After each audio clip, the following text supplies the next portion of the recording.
at 5290, coming to you with a special Mother's Day edition of putting N-scale kits together. I'm doing just a very special stream tonight. So I am here. I'm going to give everybody a few minutes to get on. So come on down and let me know that you're here.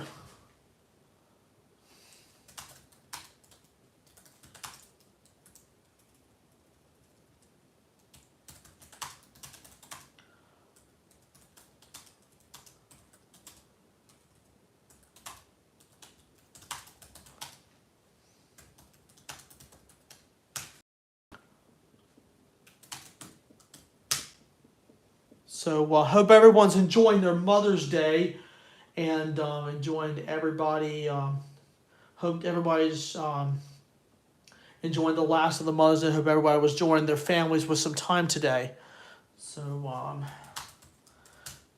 just going to go ahead and give everybody a few minutes so we can all have some fun tonight and have a pretty good little stream. So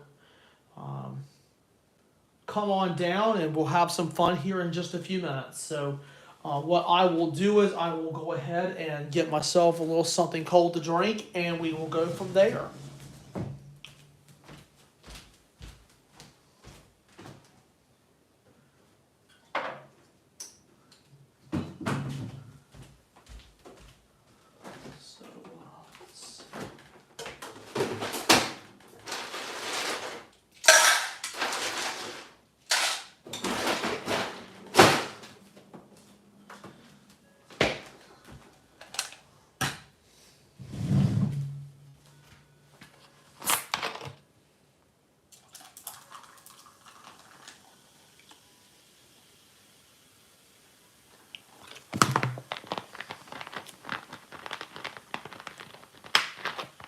So, got myself some Coca-Cola. And we'll be ready to get started here in just a few minutes.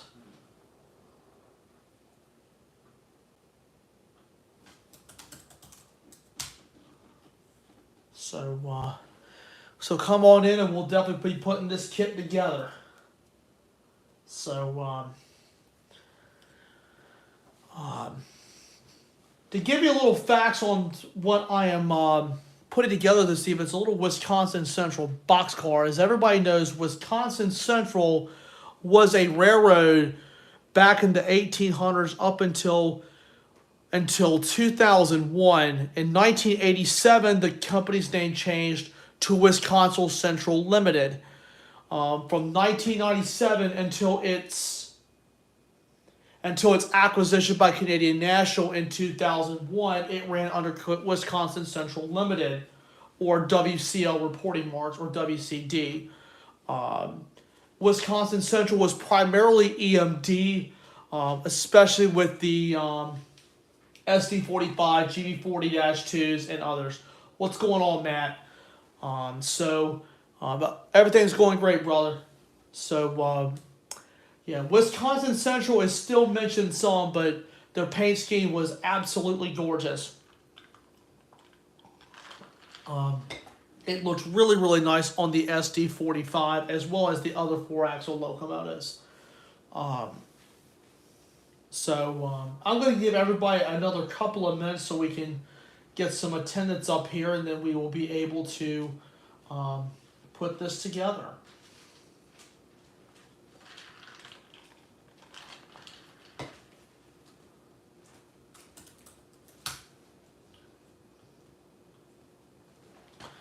So, it's just a few minutes after 9. We're going to give everybody till about 9:04. Then we'll be able to get rolling. CSA Kid Productions, what's up, man? How are you? Hope you're doing well. And Matt, yes, agreed. Wisconsin Central had a really pretty paint scheme. That burgundy with the yellow all over the logo, and Wisconsin Central stamped in red looked really, really pretty on the EMDs. They had a mix of horns. I believe they had some P5s. I think they even had some. I think they even had maybe some K3s. I'm not 100% sure, but if anybody can confirm the horns that they had, let me know, because I'm trying to go back and learn some of the Wisconsin Central stuff. And their ditch lights on the locomotives, they flashed very fast compared to the standard ditch lights on Norfolk Southern, CSX, Amtrak, and some of the other railroads.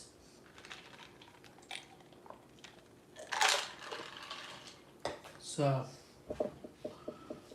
all right, we will go ahead and get started in a couple minutes. And awesome, doing fine, doing work on some N scale projects. What are you working on, by the way? And Trainman says, I'm guessing probably S3Ls. Okay, all right, now that's a start. That's the start for me to kind of do some research on that. So that's going to be good.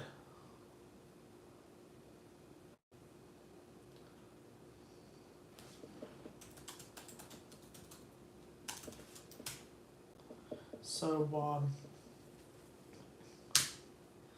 all right, we're going to go ahead and rock on.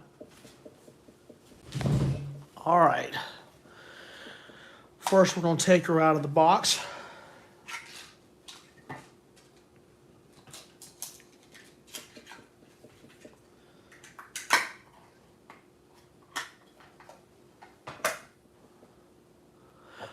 Oh, nice.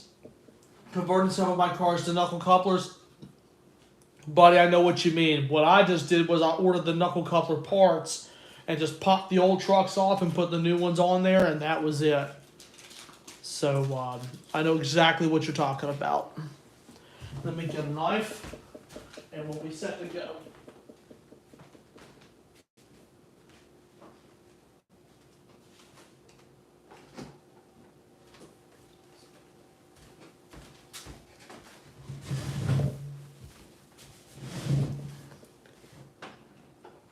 Go ahead, take the knife, and I'll open up the plastic.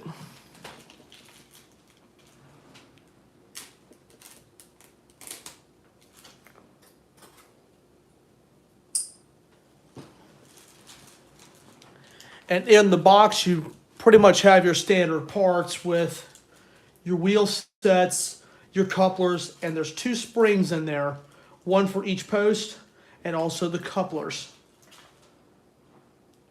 Yeah, the cars I'm working on my Atlas 90-ton hoppers. Yes, Atlas did a good release of those in N-scale. So what you can do with these boxes, one of my favorite things about N-scale boxes, you can use them as parts trays, which I absolutely love to death. And the instructions come in the box, and the package uses the parts bin.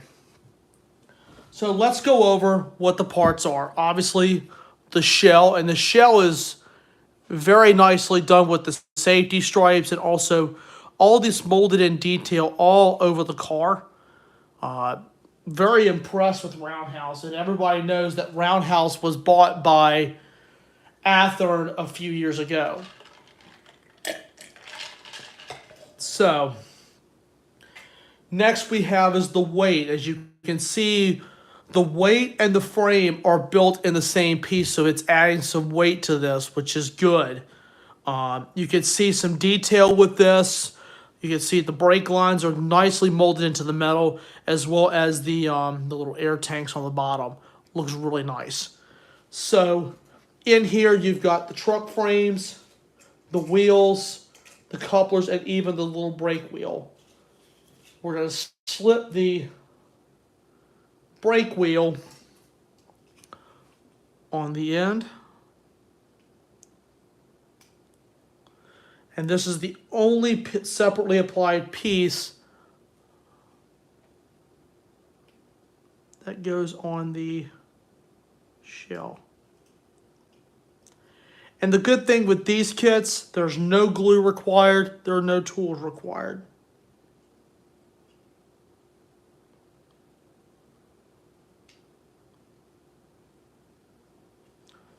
Brake wheel has been attached. So now the shell can be set aside. Now comes the fun part. We have our truck frames.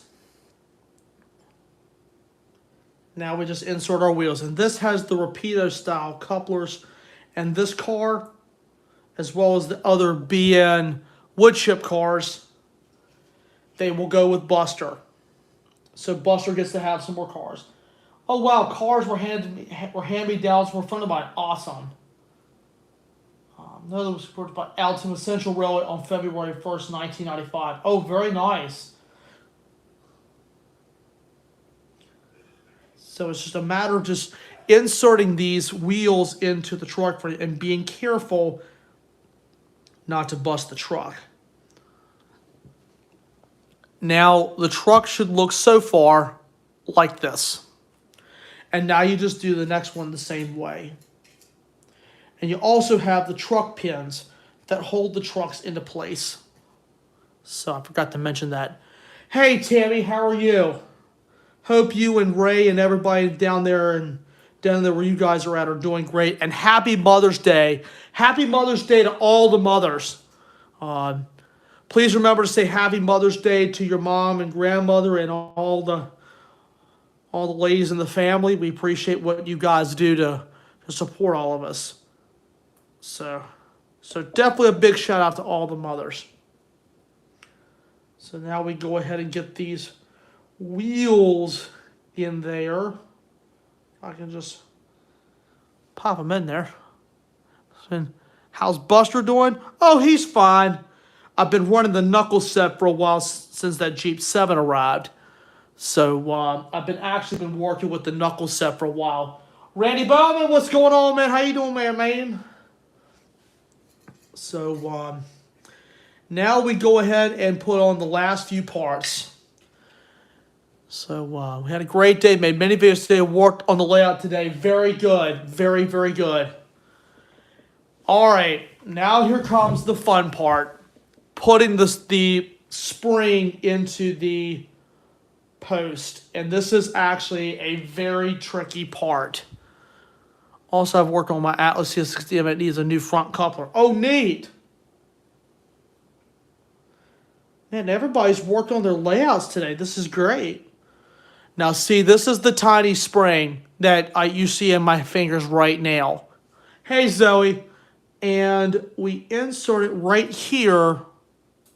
And that little stem right there, it's called the post.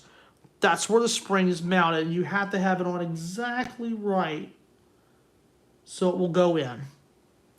Like so. I don't know if the camera can pick that up, but it's supposed to line up in that little post there. And this is your little standard Rapido coupler. Now you're probably wondering what it takes to get it in there. Well, you kind of sort of turn it just like a lock and key. So you insert it at an angle.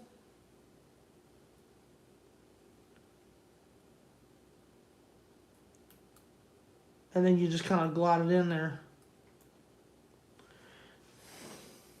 There it is. Spring just popped out.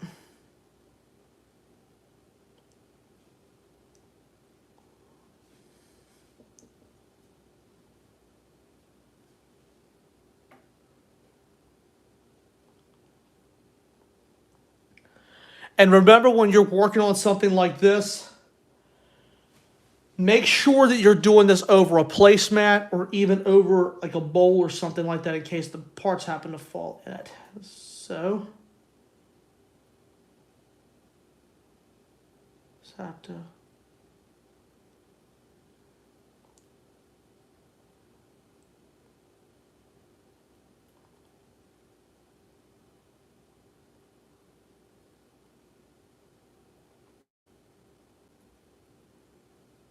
It's tricky to get them in there.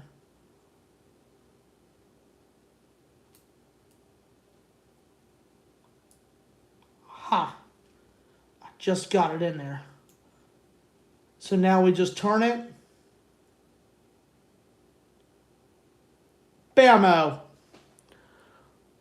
One truck down, one to go.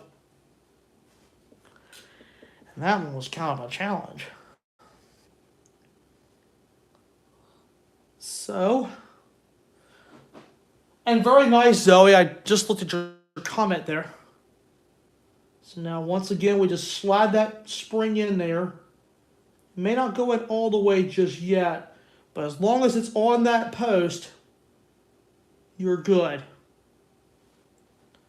So now we just take this coupler, and the only thing you got to do is just kind of find its happy place and get it in there. Spring might slip on you, which is okay. It just takes a little bit of time to get it in there. And sometimes you may have to go back and put it in there again like I did the last one. And sometimes this little lip right there on the end of this coupler will help you got it in there.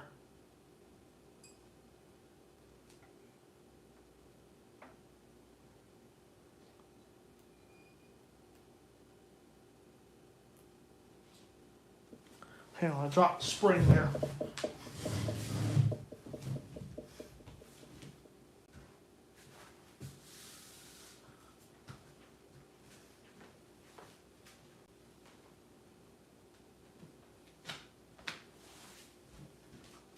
Hang on a second, guys. I dropped the spring to this. So I'm trying to figure out where it went. Oh, here it is.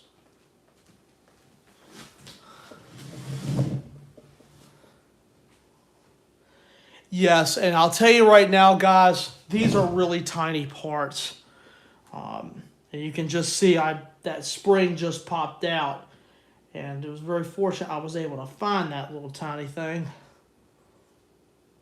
So, and they're very hard to pick up.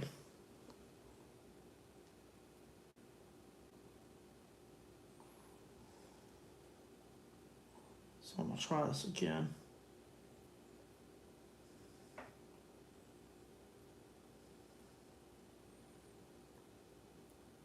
And there's another trick right there. I just got it in there, but if you need to, put your thumb underneath, actually over this, the drawbar assembly where the spring won't pop out at you. So, very fortunate I was able to find the spring on the floor. So now we've got the trucks all assembled. Yes, thank you, Matt, for mentioning it. Be careful with N scale, especially Z, because Z is tinier than this. So now we have a bulk of this done.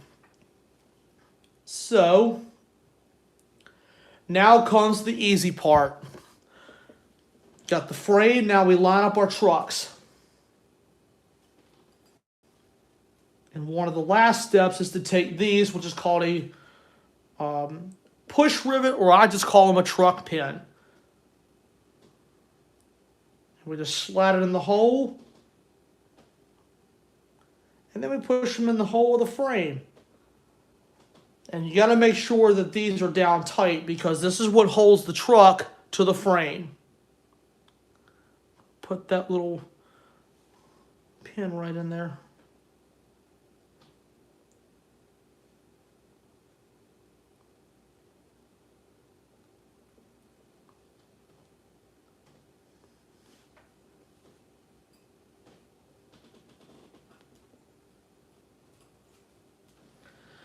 Sometimes these little truck pins can be kind of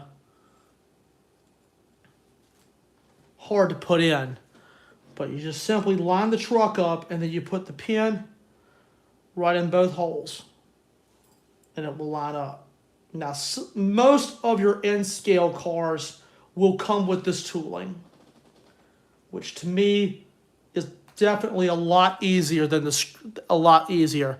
Yeah, I lose stuff too when I work on my model trains. And yeah, they're a pain in the rear end to find them again. Yes, been there, done that. So now comes everybody's favorite part, the final step. Making sure the trucks are on there. This one's on there a little bit tight.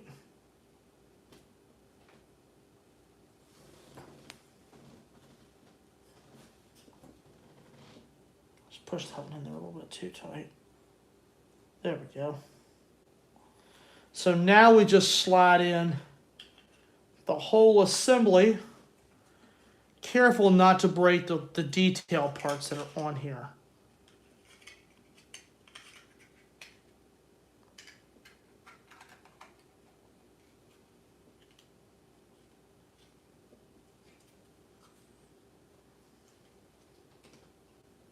Hold on.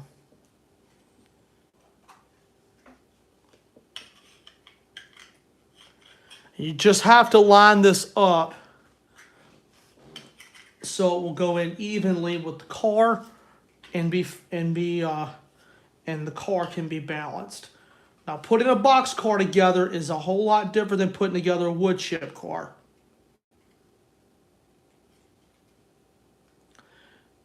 And I had to take one of the trucks off of here just to get it right.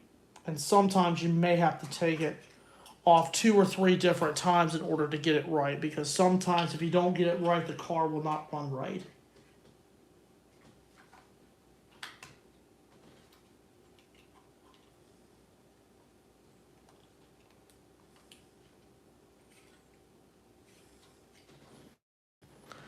It's been a little bit of a challenge to get her in there.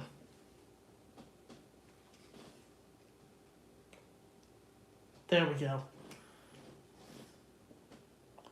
Now we just put the last truck on there, and this kit is done.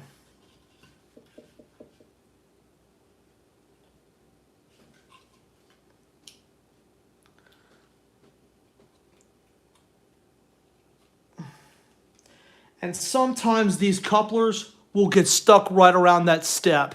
So you just want to be extremely careful of kind of just pushing this down a little bit and just turning it around. Now you got yourself a working car.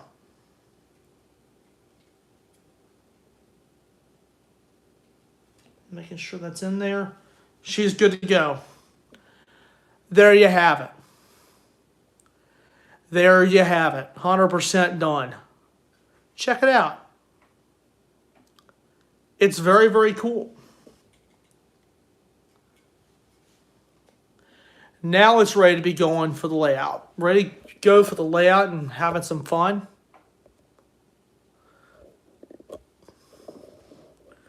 Thank you very much. I'll go ahead and spin the camera around. And what we can do now is we can take the next little bit of time. We can do a mini model railroad Monday. Since we have a lot of people up here and it's still early and people are still coming on, I'm going to take this as a Sunday edition of Model Railroad Mondays. Come on in and ask your questions away. Come on, guys.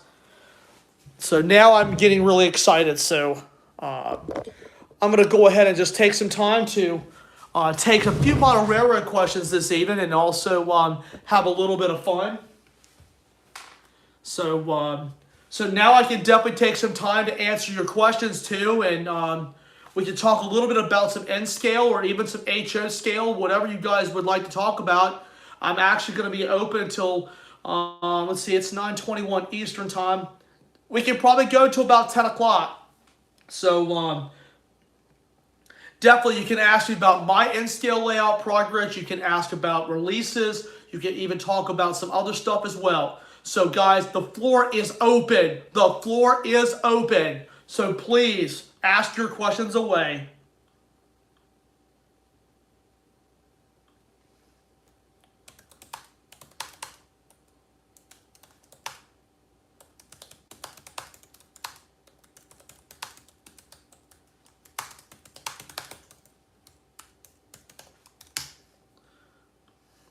So, yeah, just a couple little things that I've been working on. I've been mostly working on the organizational stuff of the layout. I've been working on some drawers. I've also been doing a lot of the woodworking right now. Matt, I'll get to you in just a second. That's what I've been mostly been working on instead of working on the layout itself. I've actually been working on more of the organizational side where I can store my stuff. I mean, I know some guys like to put them in the boxes. I do too, but sometimes you just want to have it in a drawer and also and be able to transport it if you want to take it on tour, for example. So that's what I'm trying to do in case I would like to do that in the future. But as they always say, do the prep work now so you can make your plans and hopefully someday do it. The 10-plate trains, which is standard gauge, I've always loved them. And I have several favorite, I'll top off my drink real quick. I have several favorites. I have One of my all-time favorite standard gauge sets are the Blue Comet, the Stephen Girard, I've always loved that set, and the State set. And it's in the exact same order as I Love Toy Trains Part 5. It's the exact same order as Jeffrey says. The most famous are the Blue Comet, the Stephen Girard, and the State set. All these trains were built in the 1920s, and this decade is known as the golden age of standard gauge. They're my 3 favorite standard gauge sets. My mom loves the Blue Comet. I've always liked the Blue Comet, the State set, and the Stephen Girard.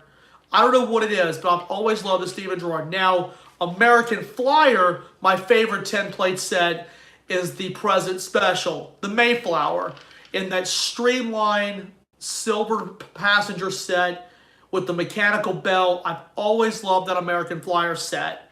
That's my favorite American Flyer standard gauge set.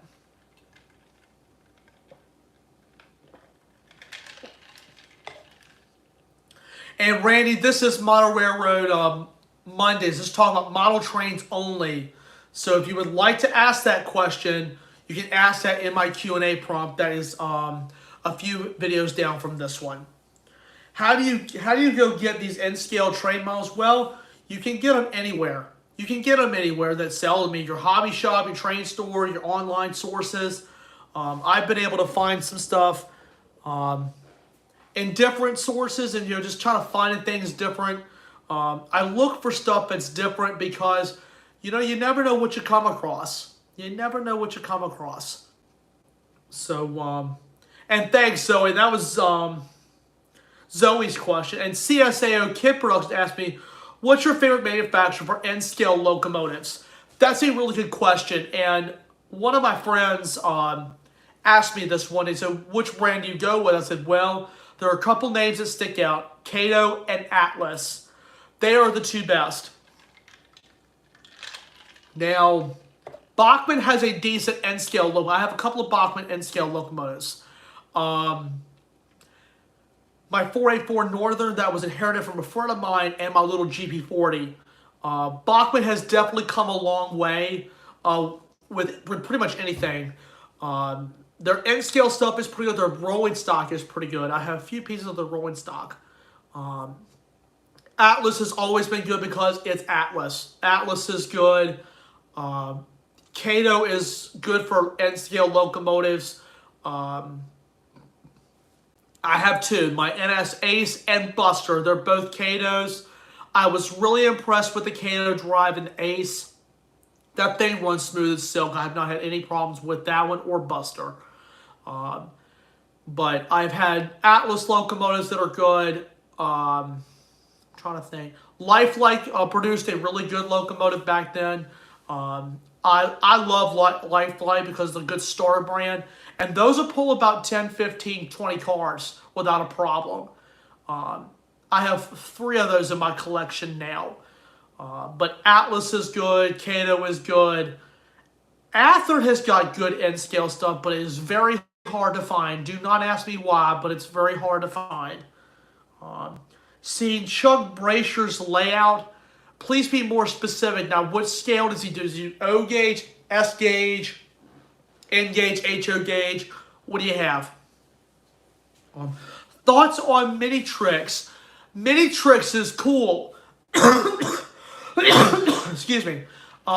Mini Tricks, I have seen a few of their products, and they're actually pretty good. I've never owned any of it, but I've heard that they were pretty good, and model power is decent. The model power cars are very light, but if you go back and add some metal wheels to them, it adds some. They're really awesome cars since they've been upgraded. Standard gauge, okay, so he does the older stuff, like who else did it? Tom Snyder did standard gauge. Richard Kuhn, who was former CEO of Lionel, he did standard gauge. But Richard Kuhn's layout's really good, so is Tom Snyder's. They were mostly discussed in the Lionel series of videos, like A Century of Lionel Trains, and other videos as well. Manny Patinkin does O-Gauge. I'm trying to think. I'm trying to think of some of the ones from I Love Toy Trains that were mentioned. Ward Kimball, yes! Yes, Mr. Ward Kimball. He was in the introduction when he waved from the engine and pulled the bell lever down. That is the late Ward Kimball. I think Ward passed away a few years ago. Now, he was a train collector. Talk about a collector. Thank you, Matt, for mentioning his name. Yes, yes, yes, yes. I love Ward Kimball. Ward was a good man. Just trying to think who else has done some. If you guys actually know some other people who've done famous layouts, let me. And oh, there's somebody else who does HO gauge. Rod Stewart. He's a famous musician from the 70s, but he's a huge train guy. He does HO trains. And Ward passed away in 2002. Thanks, Randy. I thought he passed away. But even Frank Sinatra did a standard gauge layout too. Frank was into trains. A lot of people forget Frank Sinatra was into trains. He was into trains. He did some. Obviously Ward Kimball.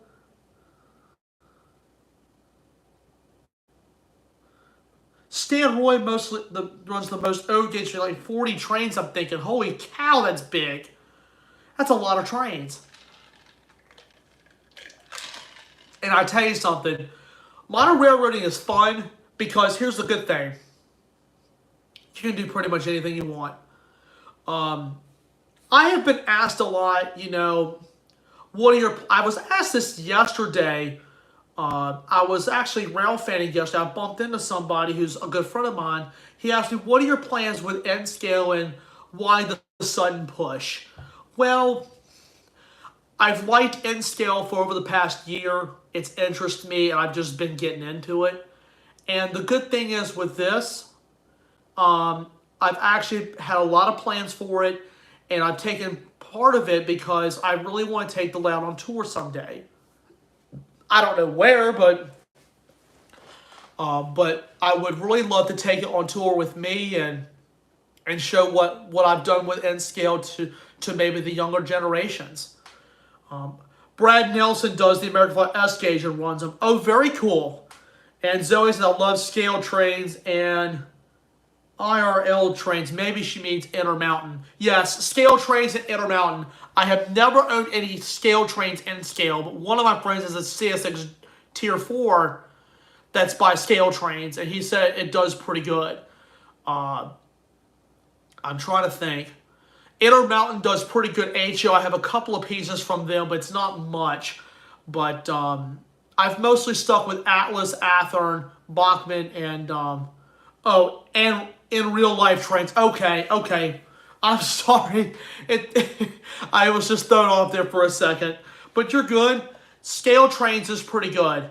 I've been tempting to find something scale trains, but from what one of my friends compared, Kato has the better drive. Atlas even has the better drive.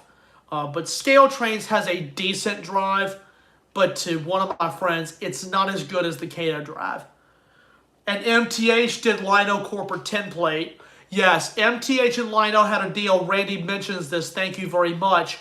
They had a deal with Lino, and they produced a lot of the templates. I think that went back into the 90s, I think, because the 498E was another favorite standard steamer that I liked.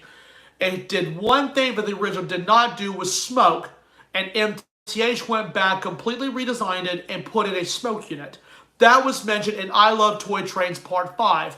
And a very young Jeffrey McComas mentioned that. And as a very young boy at the time, he knows his trains. I mean, Lou Palomino from an underground road in Newcastle, Pennsylvania. I'm reading this now. Many times in person, he's done a nice O-Gauge layout display at his store and owns the puppet named Benny. Very cool. This is very cool. So, that's very cool. So, absolutely. This has been great. This has all worked out great.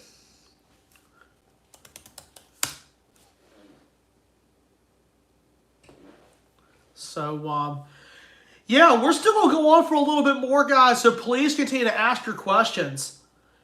Glad you're on, Zoe. Thank you very much. I'm glad to hear that you guys like it. But yeah, this has been great, guys. This has been fantastic. So keep on asking questions, guys. We're going to be doing this till about 10 o'clock. So keep on asking questions. MTH also did Lionel template stuff too. Yeah, we were just mentioning that. Steve's on! Steve!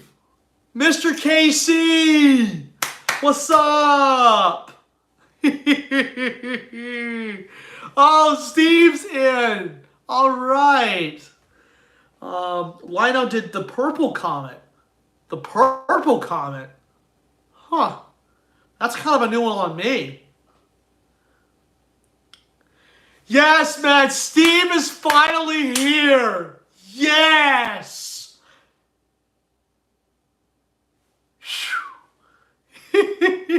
Oh, this is great. So, yes, glad to see we got some people still on. So, guys, we can continue this for another little while. So, please ask questions. Ask about plans on what's coming up and maybe how I can help you if you're working on the bench, with a project. But this was the kit for the ones of you who are joining us. This is the kit I put together earlier. It's a little Wisconsin Central Boxcar. And it's made by Roundhouse. I didn't show the box very well. But here's the box that it came in. Love this logo. I've always loved the Roundhouse logo. It's just because of the boxes and also the semaphore signal really made that logo stand out. And Zoe, I don't understand your question. Being scale trains, are you talking about the manufacturer scale trains or are you talking about my model trains in general? Thoughts on the Bachmann releasing new paint schemes for the GP40s with DCC and sound? Now, what scale are you talking about, Steve? Are you talking HO or are you talking N scale? I was looking into that a little bit. I'm glad to see that they're doing releasing the GP40s. Thanks, Matt. Those are going to look good. Bachmann has always done great with the GP40. That was actually my first HO locomotive before it died. It was actually a GP40. And this month, too. Wow, that's an early spring release. Wow. Glad to see this is coming along great for Bachmann.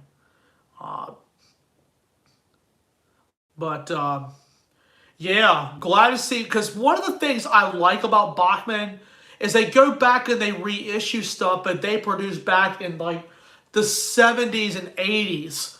I mean, I've looked at cards on the internet of what my dad collected in HO back then. Yeah, they're still producing that stuff. But I think it's going to go, sorry I'm late, it's still at work. Oh, you're fine, Steve. You're fine. No worries, man. Yeah. And Bachmann has gone back and improved over time, and I like the fact that Bachmann have really improved their drives on their HO and even their N-scale locomotives. Their N-scale locomotives are pretty good. So, should scale trains do more NS SD40-2s and HO? I wouldn't mind seeing that. I would really love to see some EMD power from them in N-scale. I know they do a bunch of Gs like the Tier 4, the Dash 9, and some of the other ones. But I would love to see them do more in N-scale. I know they've done the C39 in N-scale. I know they've done the Dash 9 in N-scale. And even the Tier 4. I would love for them to do an AC44 in N-scale. RDG Rails, what's going on, man? How's it going? Thoughts on scale trains doing the BN SD40-2Bs? Yes. Those engines are not mentioned often because that was the newer version of the B unit, which is a cabless locomotive that just provides power for the head end. So EMD went back from the passenger days and then incorporated that into freight service. Very smart by EMD. Used a lot of those during the BNSF, I mean, not the BNSF, but the ATSF and the BN days, where they would be going up Donner Pass, Cajon Pass, Tehachapi. I'm trying to think of some other passes. But Mullen Pass was another one on the BN, so definitely useful then. Man, great to see you guys coming up here. Glad to see everybody's up here tonight. I know it's a late on Sunday night, but I'm glad to see everybody is here.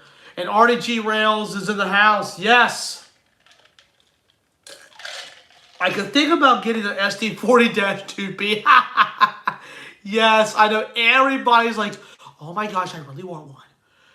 And it's just like it's that tempting face when you're looking at something. It's like this, oh my gosh, I really want this right now.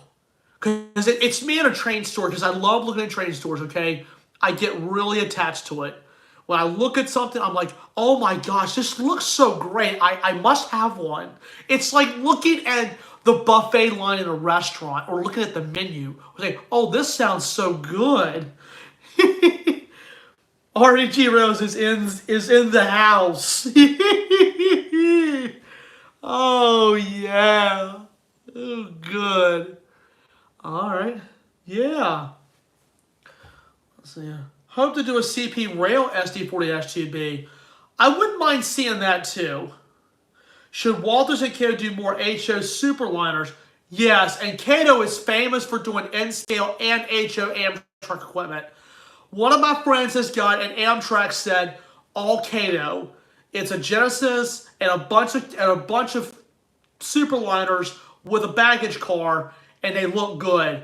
And he does DC. My friend Johnny does DC, and I do DC as well. For anybody who's wondering, we both do DC because it's just quick and easy. Should scale trains make some EMD SW1001s? And both of us just maybe S gauge too. I didn't know scale trains was doing S gauge. Where did they get some S gauge tooling, man? I'm wondering on that. I would love to see the 1001, because the SW1001 is not talked about. Speaking on the real trains for a moment, that is a switcher that is not talked about very often. And neither is the NW3, which was primarily built for the Great Northern. Oh, yeah, they got the tooling from MTH. Okay, all right. I forgot they sold that part to MTH. Yep. Okay. So that cleared that up.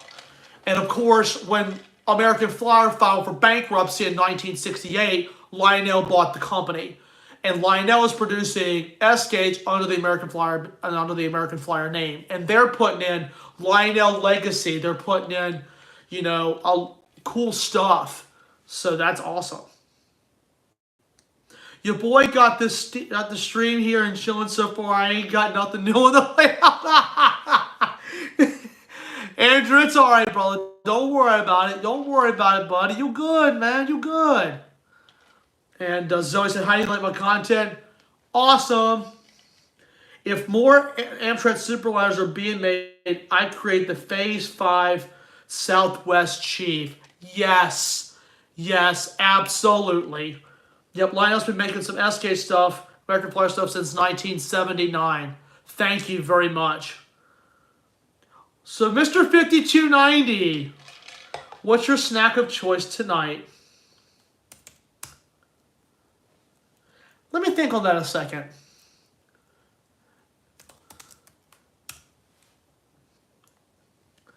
Let me think about that a moment. And Zoe says, thank you. Oh, you're welcome. Let me think about my snack of choice tonight, because I think Andrew is really curious about what I'm going to eat tonight. And very fortunate, I'm standing right here.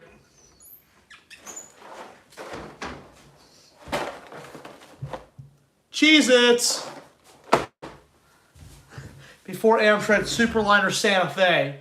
Santa Fe did have some of similar cars to a Superliner back in the day. And I believe a lot of those went into service under Amtrak. So they were using all the equipment from all the railroads at the time. And Cheez-Its rock. Yes.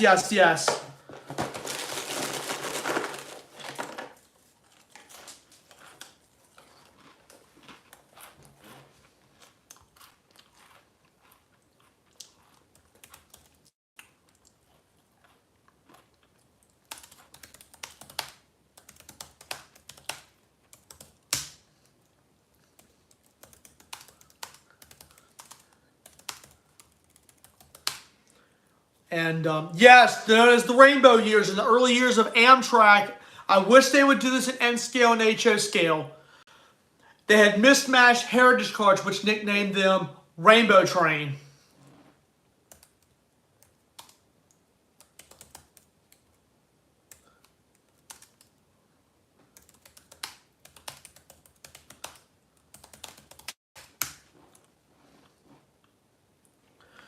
And nice choice of snack. Thank you. Thank you. Because these are good, especially with Coca-Cola. An ice cold Coca-Cola and some Cheez-Its. Yes. And sometimes during like a little mid-afternoon sometimes when you want something to get through the end of the day, a few Cheez-Its go good with it. So the glass scale turns into Southern Bell KCS AC 44. Yes, absolutely. And I would love to see the AC 6000 in N scale, especially in CSX 1 and 2 with the CSX yellow lettering with the blue trim. I would love to see those in N scale. And thank you, Zoe, very much. Yeah, guys, keep this going. This has actually been really, really good.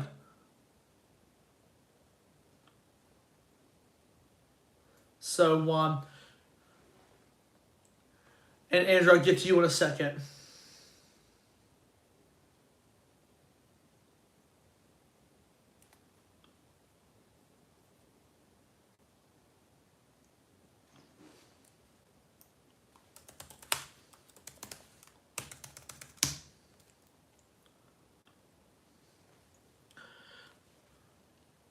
Amtrak, can track the rainbow, taste the rainbow.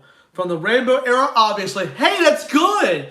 That relates to one of my favorite candies, Skittles. I love Skittles, especially with the lime-flavored Skittles. I love lime-flavored Skittles.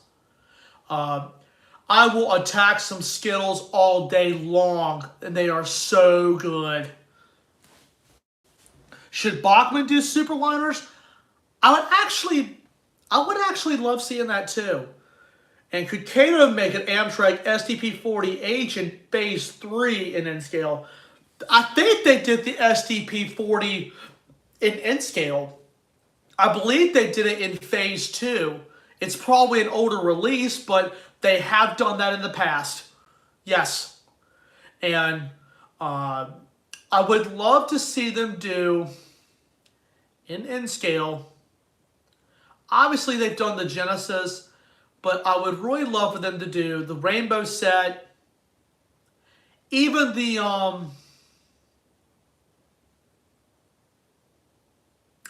trying to think. They even did a postal service train back in the late 90s and early 2000s, and it displayed like the postal service. It was a Genesis that was painted orange, and it had all the stamps on the side of the locomotive, and it was really pretty. I don't think that engine lasted very long. And yes, I agree with Zoe on all of that. Love and trains, Skittles, and candy. Yes, I love candy. I love candy. But I've cut back on some candy myself. Because I just, just trying to do a little better with my diet and also just trying to watch what I eat a little bit. But sometimes when you're tired and you just want to eat something, sometimes candy calls. Sometimes candy calls. So,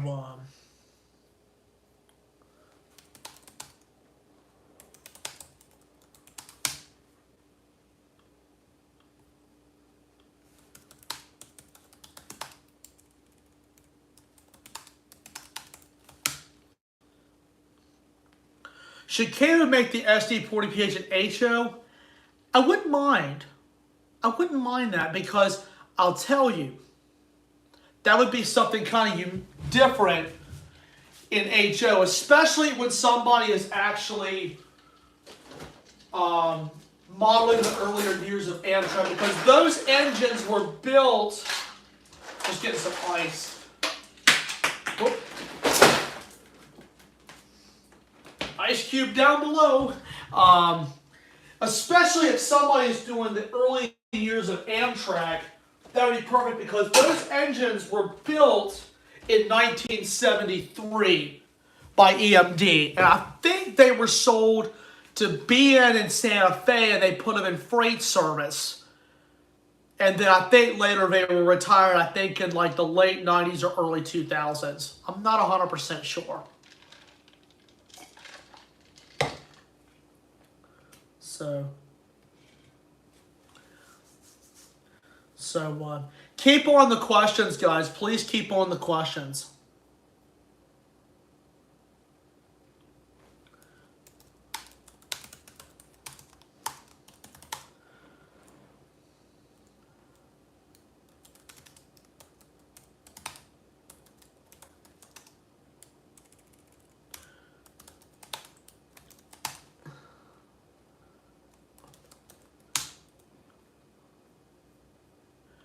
All right, I see we got another couple of comments. I had to take care of something really quick, and I apologize.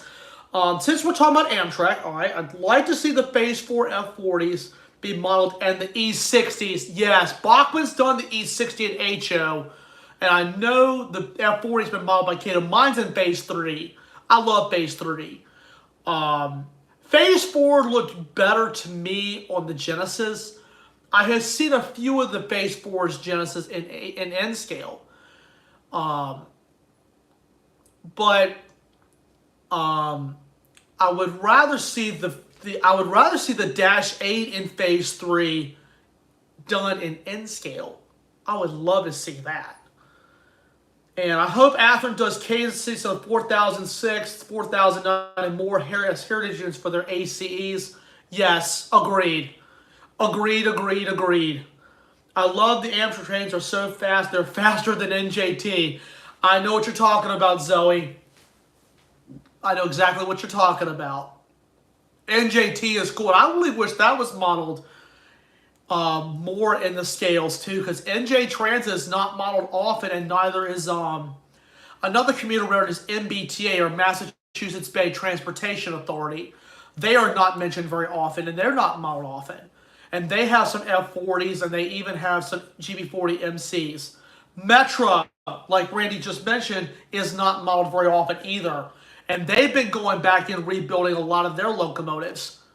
And I know they have 2 SD70 Max on their fleet now, too, to do the work trains, I believe. And that scheme on that Mac looks really pretty. I would like that to be modeled, too. Amtrak, gotta go fast. Yes, sir. But, yeah, but this is great, guys. We can actually go past 10 o'clock. So, guys, keep this coming. Keep this coming. Had to pop in a few cheeses.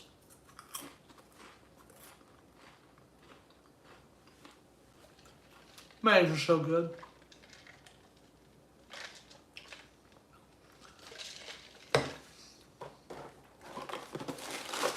Could Athearn make the 70 mag in Metra paint?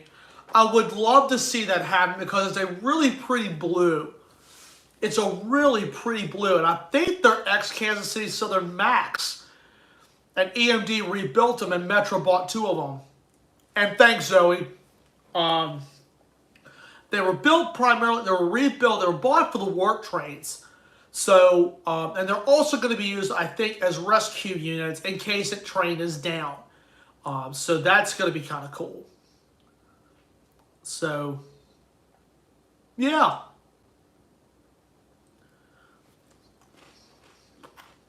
But yeah, this is wonderful. This is wonderful, guys. So we can continue on for another little while as well because the comments are still coming in.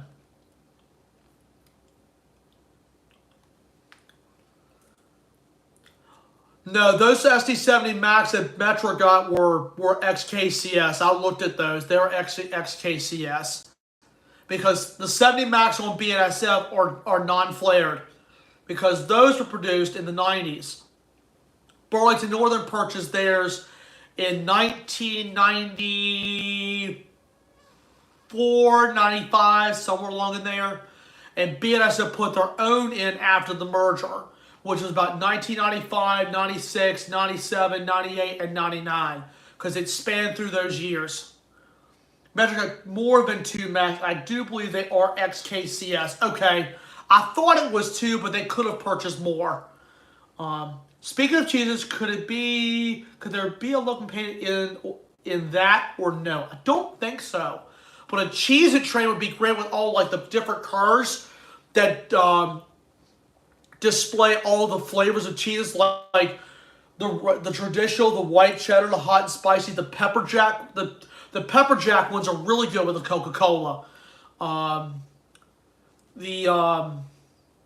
The cheddar jack ones, I mean, it's a lot of flavors of cheese. And even their classic snack mix is good now. That's something I really like. Hope Ivan does more CSX cases and BSF Max. Yes. And I would love to see more of that in N-Scale. I've only seen a few BSF 70 Max in N-Scale, and I believe Kato did them. But there are very few far in between. So, yeah. Those are kind of hard to find in N-Scale. But in HO, there's been a lot of releases of the Mac. But these are so good. These are so good.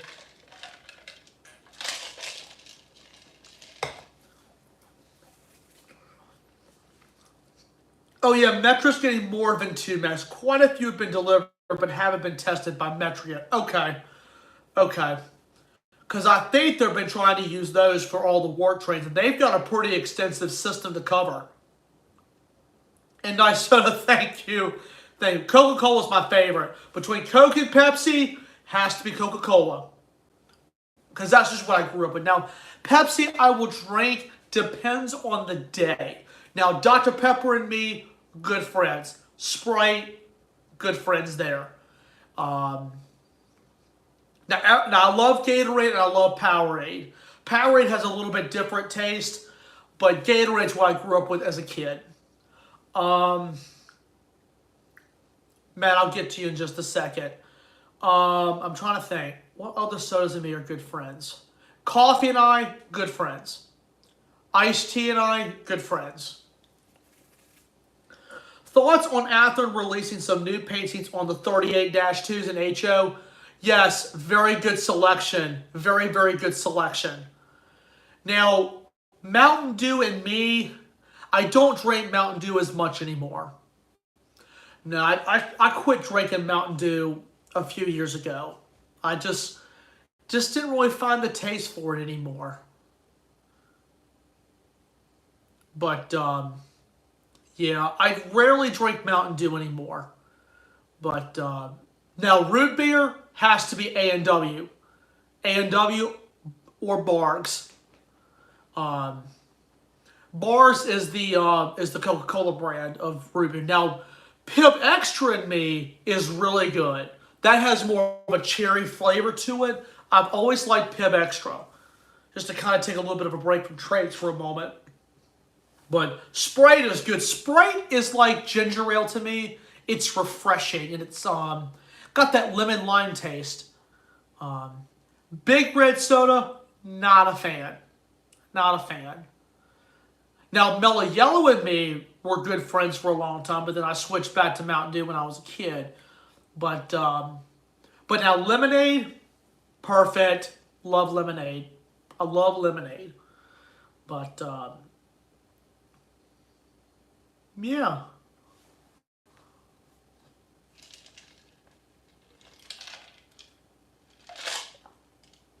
But haven't been a real big fan of Big Red Soda.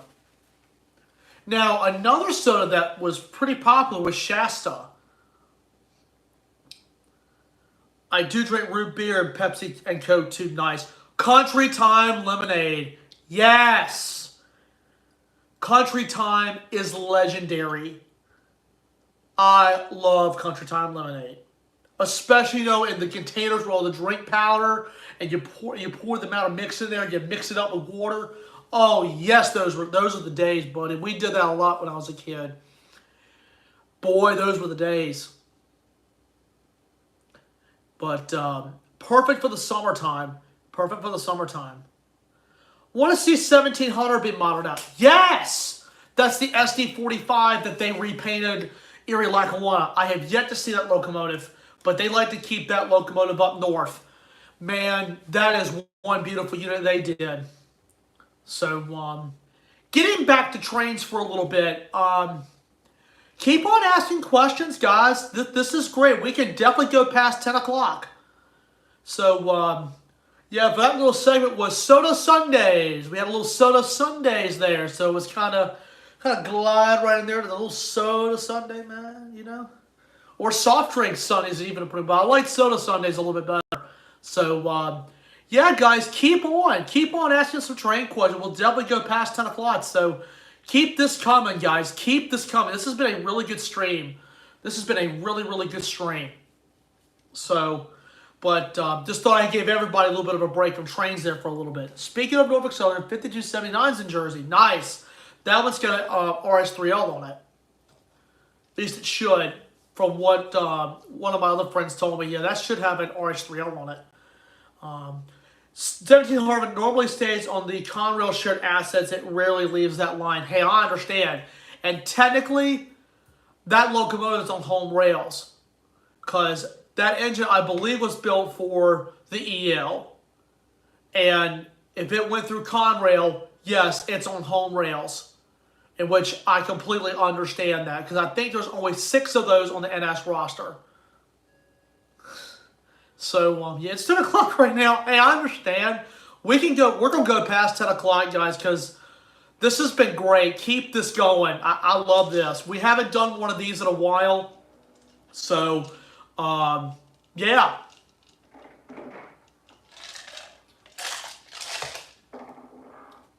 So, yeah. But there's a lot of cool stuff out there with trains, guys. There's a lot of cool stuff. So, thoughts on Atlas releasing the new paint schemes on the 60-foot passenger cars in N-scale for their Trainman line. The Trainman line's a good line, and yes, good selections by Atlas. I don't expect anything less. I love Atlas's release on a lot of stuff. 1700 started from EL to Conrail, now NS. Thank you, sir. It's on home rails. It is on home rails, buddy. And that paint scheme was inherited from the Delaware, Lackawanna, and Western. I love the DLW, not DRGW. I do like that one, but the DLW, the Delaware, Lackawanna, and Western. Trust me, Pat, you'll be in heaven when you hear the RS3L and 1700. I don't expect anything less. Her Athearn Genesis ACUs and CP Heritage schemes sold out fast.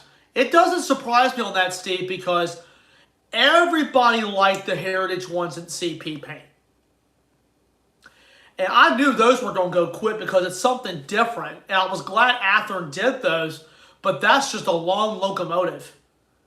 It's a cool rebuild nonetheless. It's just a long locomotive.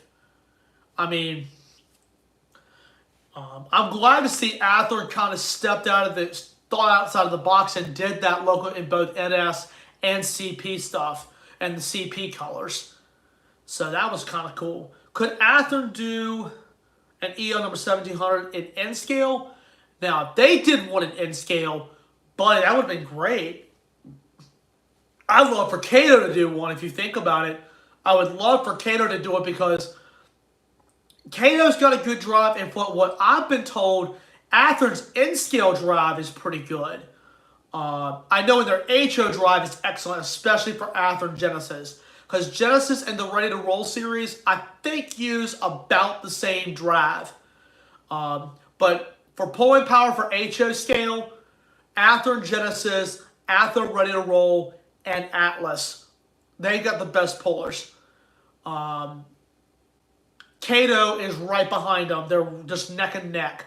Cato's got a really good one as well. Joanne's on. What's going on? How are you, sweetie? Great to see you. As a follow-up, I plan to get one from their second run. Awesome, awesome, awesome. So, joy to get you caught up with everything. I put together a little N-scale kit that's back a little bit further. And we've just been sitting here talking about trains and also just having some fun. We even did Soda Sundays. We talked a little bit about soda. And snack of the night is, if few rounds of Cheez-Its, and of course the drink of the night is Coca-Cola. So I'm all set and ready to go. Absolutely, 100%. LaShonda West, hey, how are you? I've seen some of your comments on my videos. Thank you very much. And for everyone who has commented on my most recent videos and all my videos in the past, thank you very much. I just want to take that time to say that. It's great to see all of you guys watch my videos, and I'm really glad to see that you guys like the content that I'm putting up, especially with a lot of the N-scale progress, as well as my recent release on the Tidewater stuff, Volume 2. So I'm really glad to see that you guys are liking that. I have a lot more stuff to edit from last year and into now this part of the year. It's been a lot of stuff.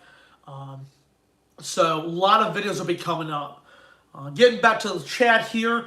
Thoughts on Atlas releasing the new paint schemes for the 42-inch coil cars in N-scale for their master line for CSX. Nice. A friend of mine just got 2 of those from Scale Trades, and they look fantastic, and they look great with his CSX GB40 and the YN3B. Because both of the ones that Johnny just got are in YN3B. So, yeah, absolutely gorgeous. I've been really impressed with a lot of the N-scale stuff because it's so tiny. If you look at this, it's tiny compared to HO, and you can just see this fits in the palm of my hand, and so can a locomotive. Let me get one of my locomotives. I'll show you what I mean. Be right back.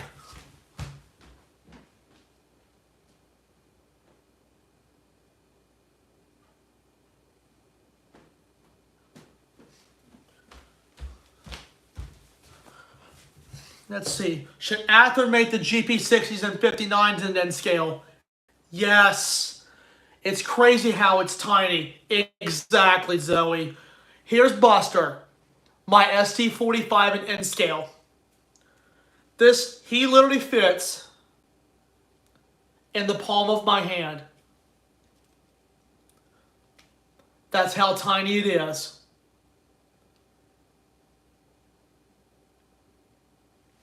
It's crazy how the manufacturers can make something this small and you can still play with it. So, it's really, this is 1 to 160. 1 to 160, the size of the real deal. And it's really impressive on what these little models can do. Could Kato make Buster in HO? I would love to see that. I really would love to see that because I've got an SD45 in N-scale. That's high hood NW in the Fishwick era scheme, but I would love to see them produce Buster in HO, because from what Matt said, Trainman 1993 said in the video of when I did Buster, the O gauge version was done by Williams, and they are now part of Bachmann, and those were 2 Williams SD45s, and those looked really good. Have any Alco's PA1s been modeled at all? Are you talking about the N-scale HO O gauge? Please be specific on that, Andrew. Hey, Buster, pay attention.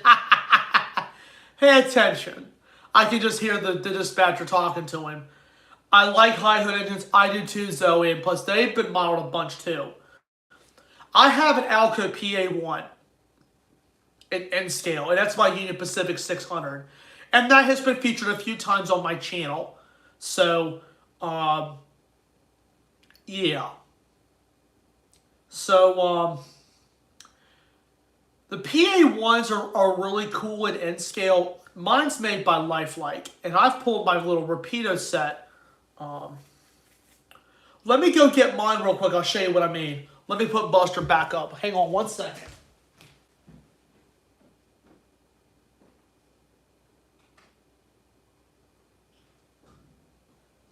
Alright. This is an Alco PA1.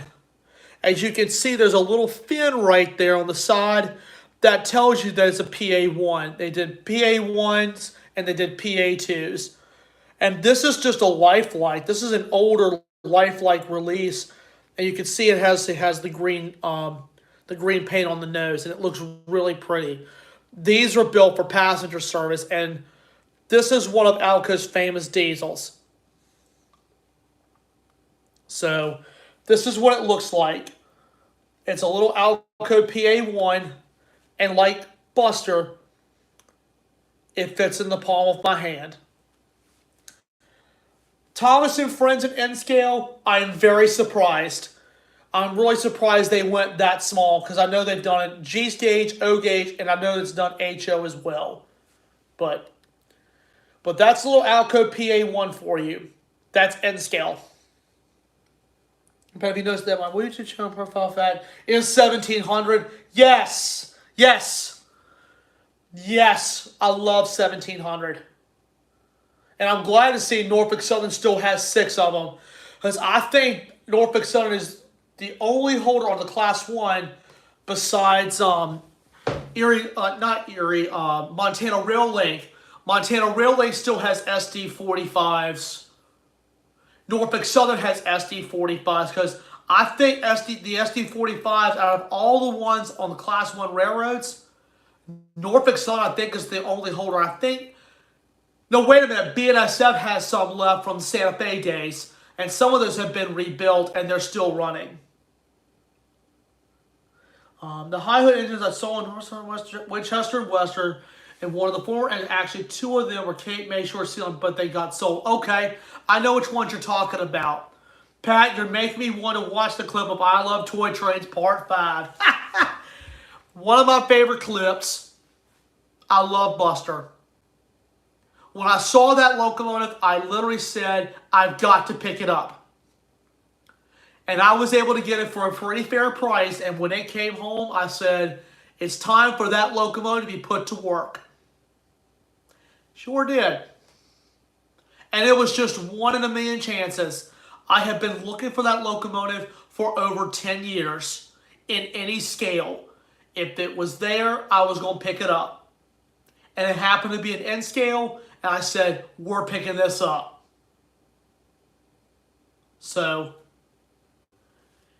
I picked this one up last year sometime, but when Buster came home, I said, it's time to put him to work. So I'm going to set 600 down for a little bit. So keep going, guys. Please keep this coming. We'll continue this for another little bit, and then we'll close it out for the evening. But this has been very well attended, guys. Very well attended.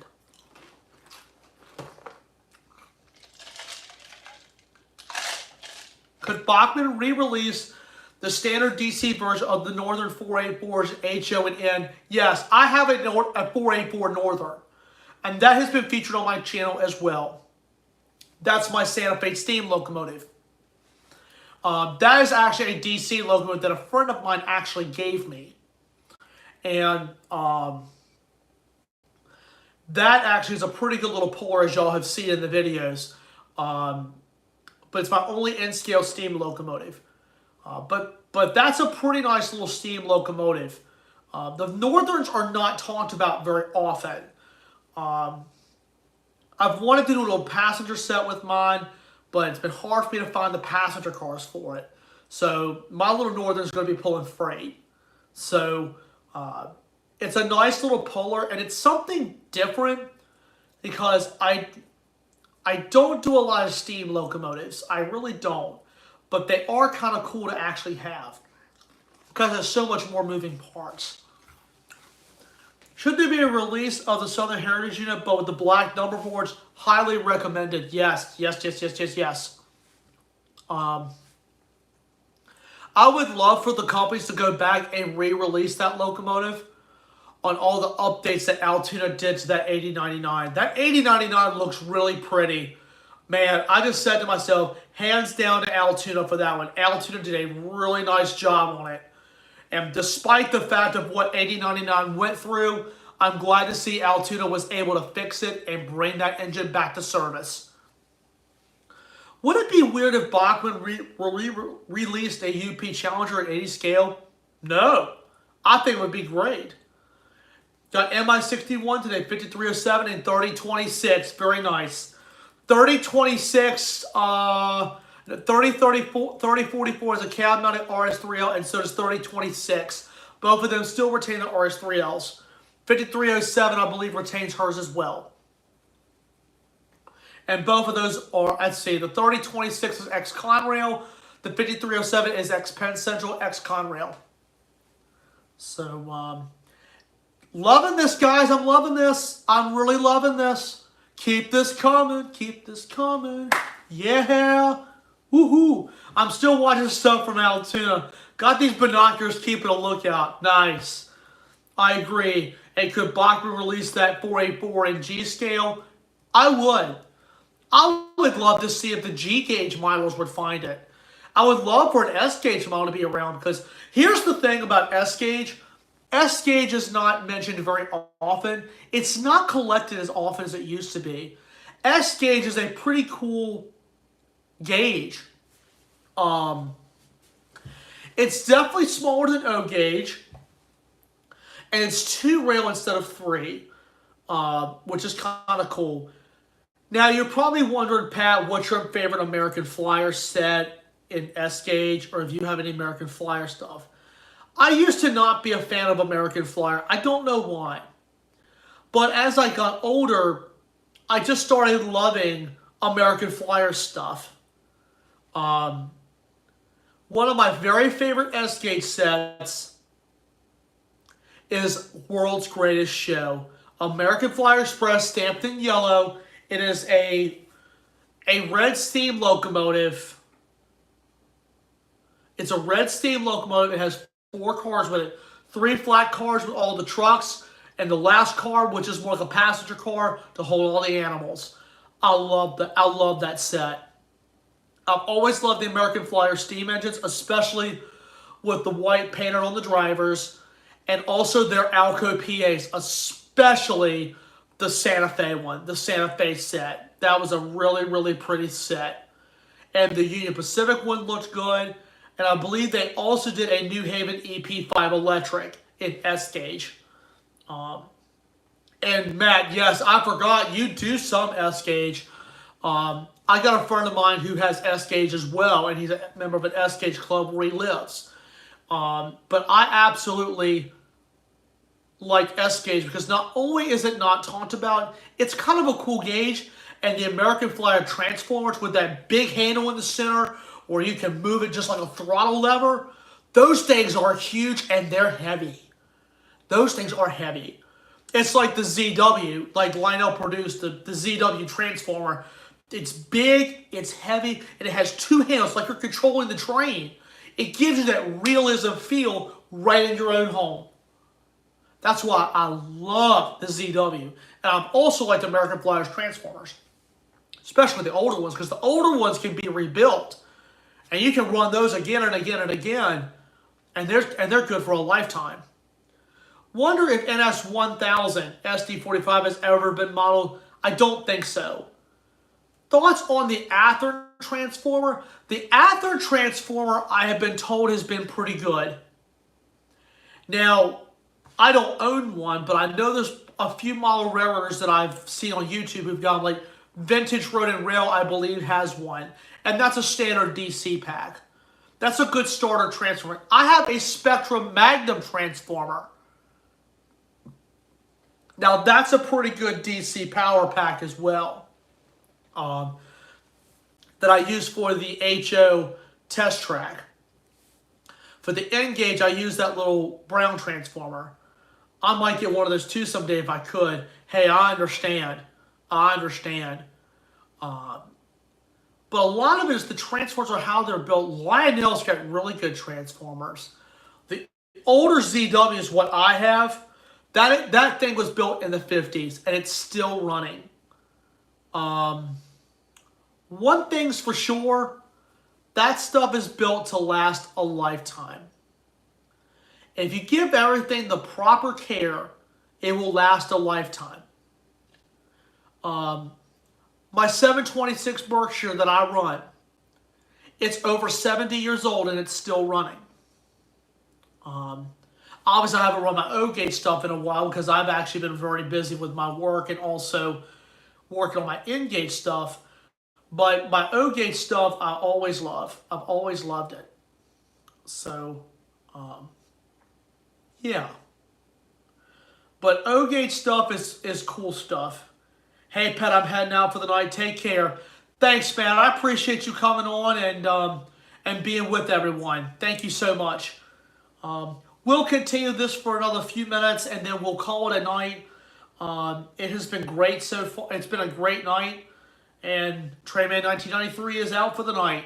So we'll continue this on for about another 10 minutes, and we'll kind of start winding stuff down. So if you guys have questions for the next 10 minutes, please ask them, and after that, we'll call it a night.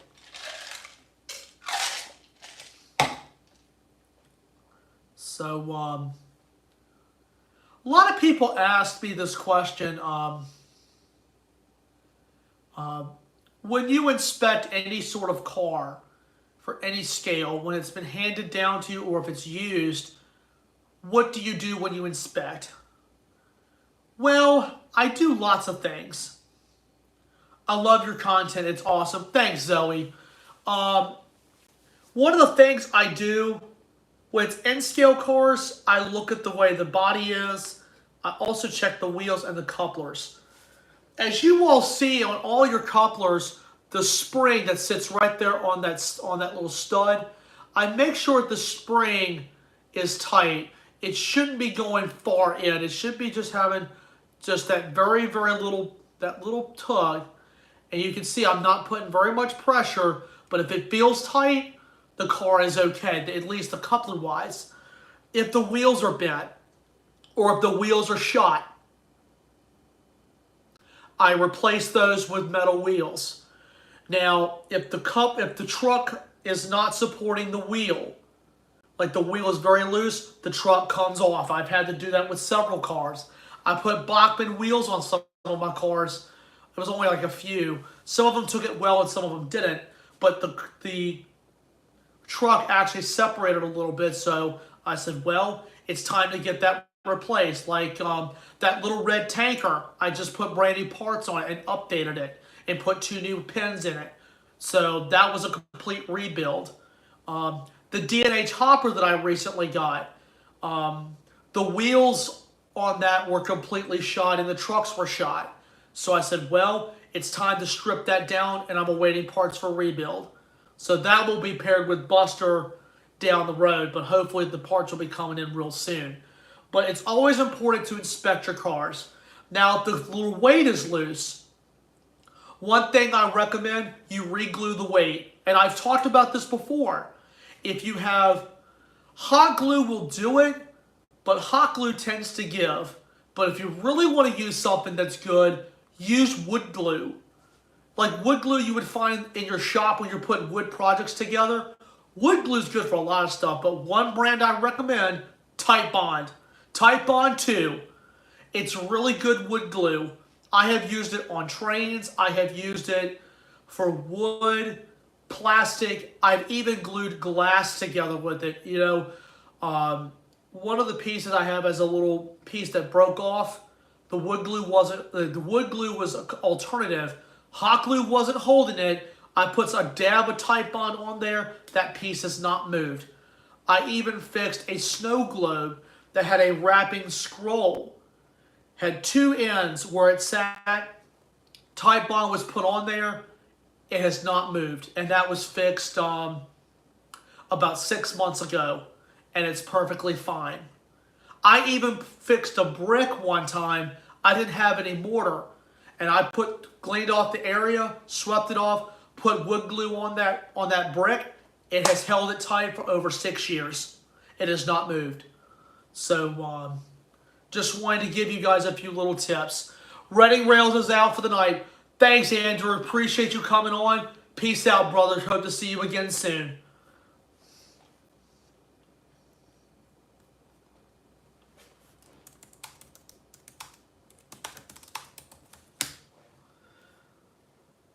Steve said just got home from work. Also thoughts on Walters doing the B40-8s and the -8Ws again. May get the ASF fake bonnet. Yeah, in any scale. I would love to. I know Atlas did the B40-8W in Santa Fe. I almost picked one of those up one day. It was in the used pile, and one of the trucks was missing. And I said, man, if that thing was fully intact, I would have been the first one to pick it up. I almost bought it. But then I just said to myself, nope, if it's got missing parts, I don't know what shape it was in. So I said, I'll find something different. And that's when I found that UP-8. I really would like to see the B40-8 in the blue bonnet scheme of Santa Fe.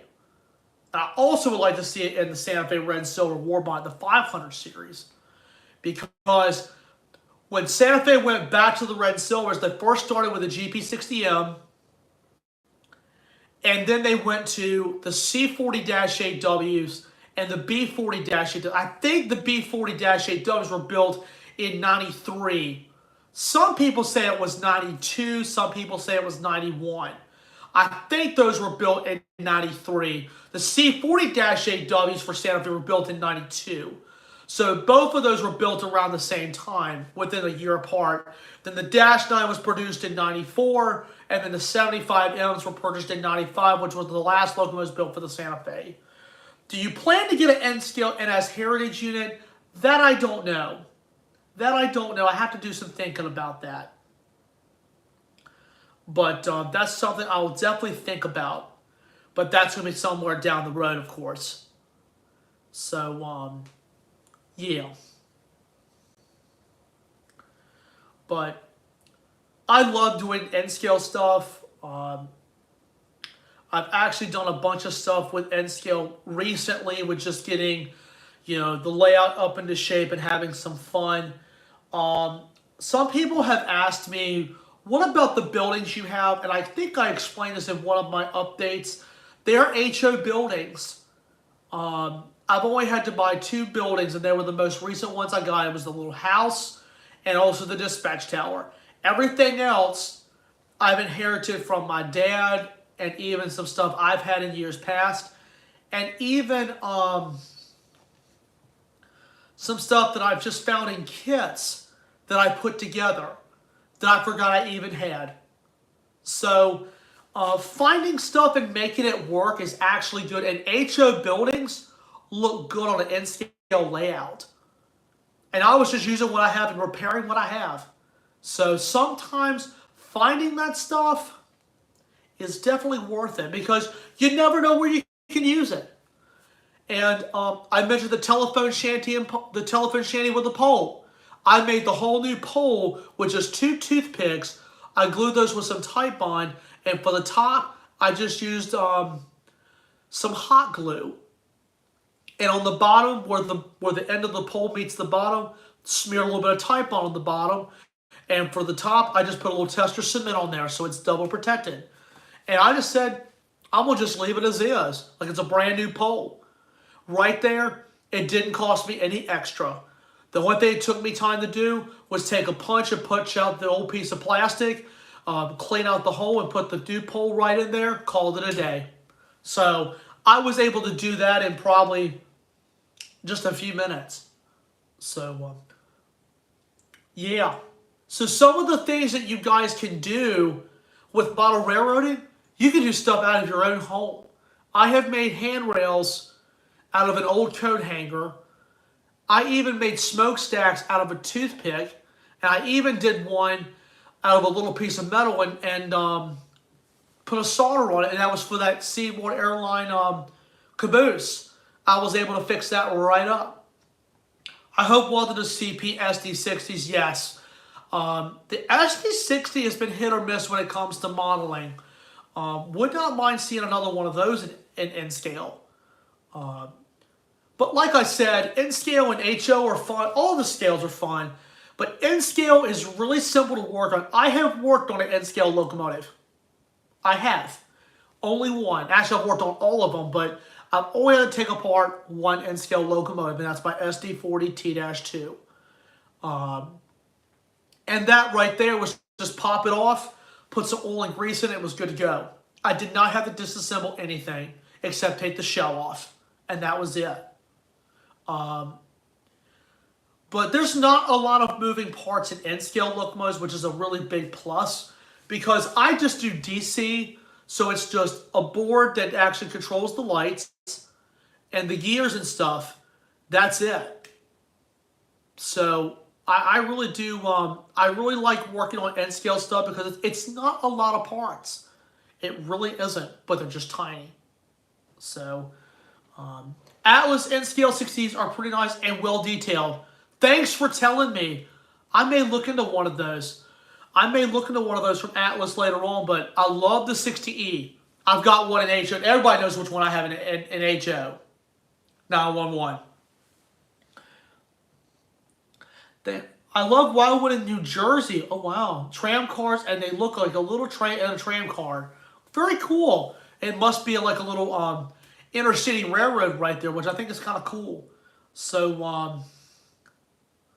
But I think this is great. This is great. It is coming down to 10:30 Eastern Time. We're going to go ahead and just stop it here for the night.